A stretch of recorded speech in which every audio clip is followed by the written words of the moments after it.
So, Christian, on our call this morning, you made the point, and I thought this was interesting, and I need you to explain this because I'm very confused by it, that the Federal Reserve actually wants to see the tech companies in Silicon Valley doing exactly what they're doing by firing tens of thousands of employees. Now, that seems illogical. Why would the Federal Reserve want that to happen? So this is the crazy thing. The reason, and Nick has talked about this before, inflation is not prices going up. Inflation is the purchasing power of the currency you're using going down, right? If you double the money supply, and there's been many times in history where the money supply has doubled, not just in the United States. If you double the money supply, that means the purchasing power of your dollar or your denarius or your pound or whatever it is now cut in half.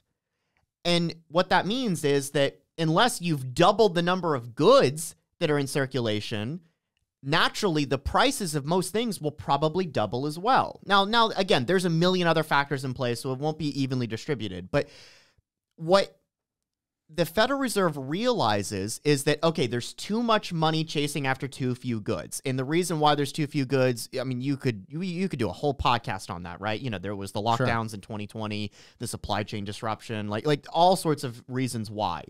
But what the Federal Reserve has realized is that, you know, you can print a lot of money, but you can't print a lot of goods. You can't print computers. You can't print cars. You can't print houses. You can't print clothes. You can't print eggs, right? Sure. But you can print money. And so when the Federal Reserve looks at an inflationary crisis, one that was of its own making, obviously, there's only one of two solutions. You can either lower the demand or you can increase the supply.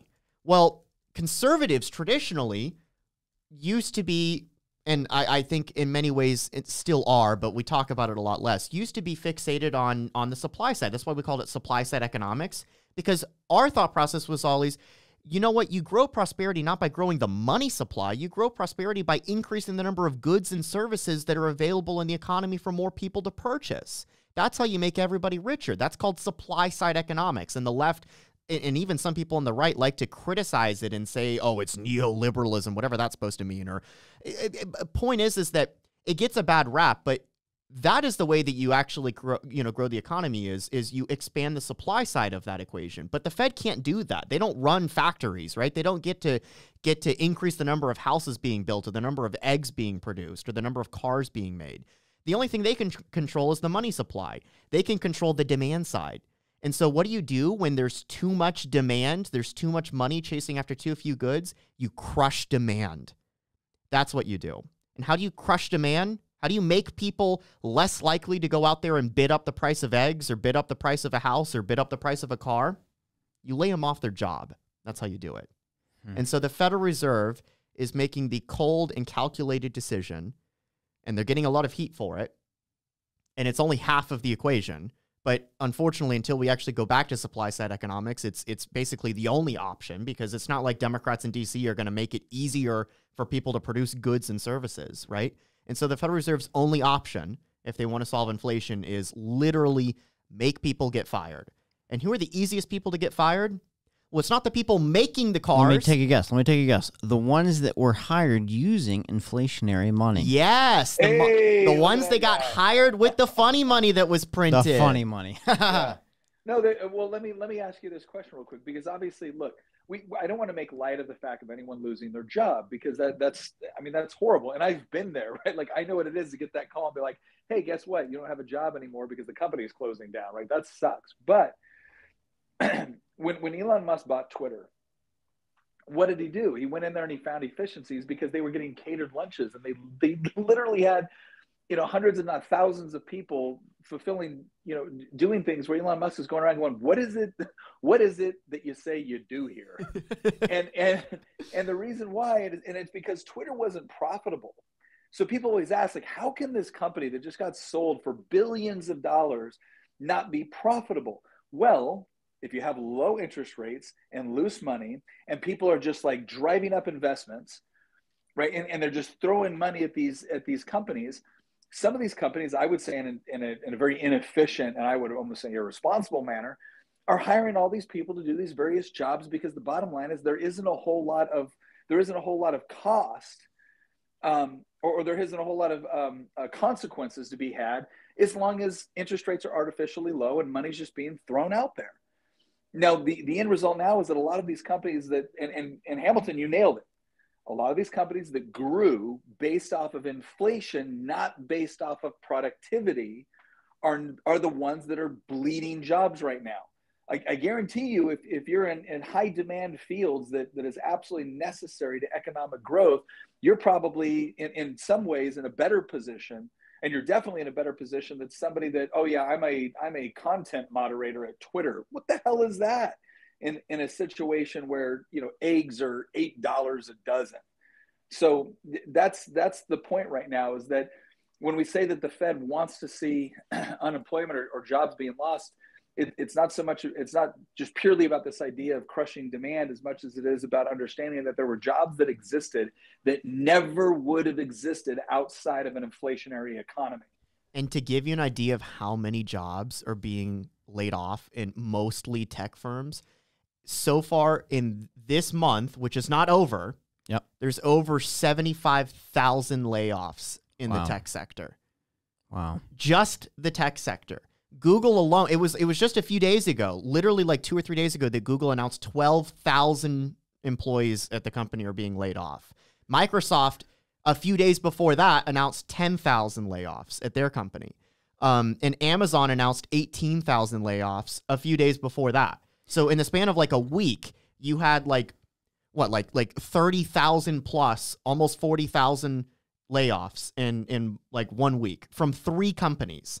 Granted, 3 of the largest companies in the world, but still, like I mean, that goes to the point that you brought up earlier, yeah. Hamilton. Well, what do you think why are these tech companies firing so many people? Is it to prepare for a recession? Is it because they have less capital?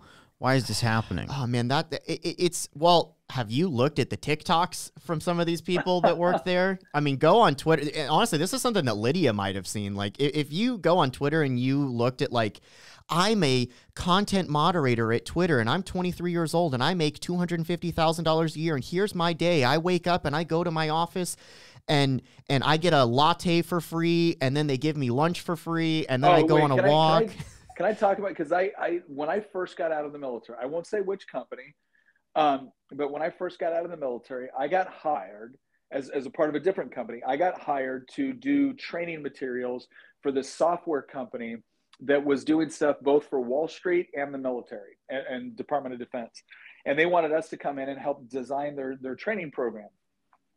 So you got to remember, right? Like I'm a sergeant first class in 1st Special Forces Group in Fort Lewis, Washington, and I have a certain view of the world. And I show up in Palo Alto on day 1 in order to go through this initial training.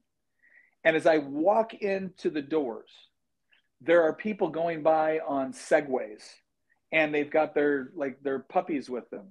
And as they're walking in, they walk me into this room that looks like a small scale Trader Joe's, and everything's free.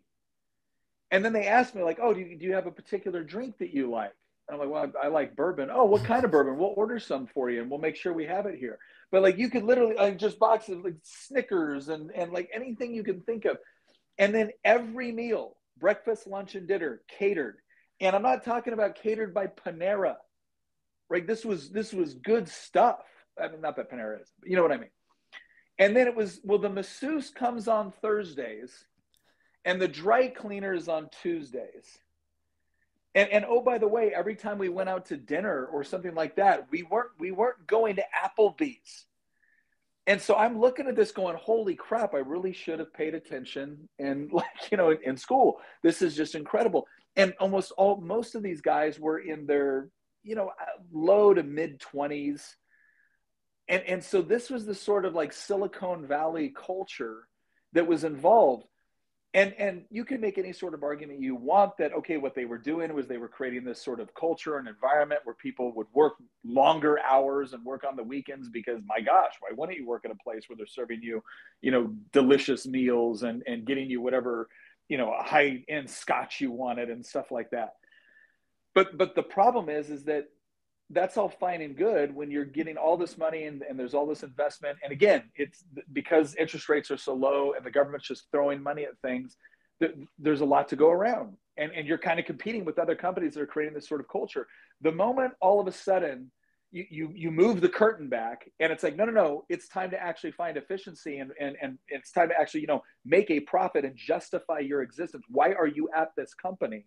What are you actually producing of value? And that's what they're wanting now, right? And like, I want production.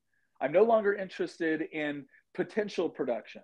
I'm no longer interested in this idea of conceptual production.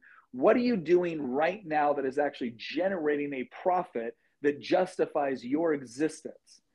And the moment you can't prove that, or the moment you can't demonstrate that, one of two things has happened.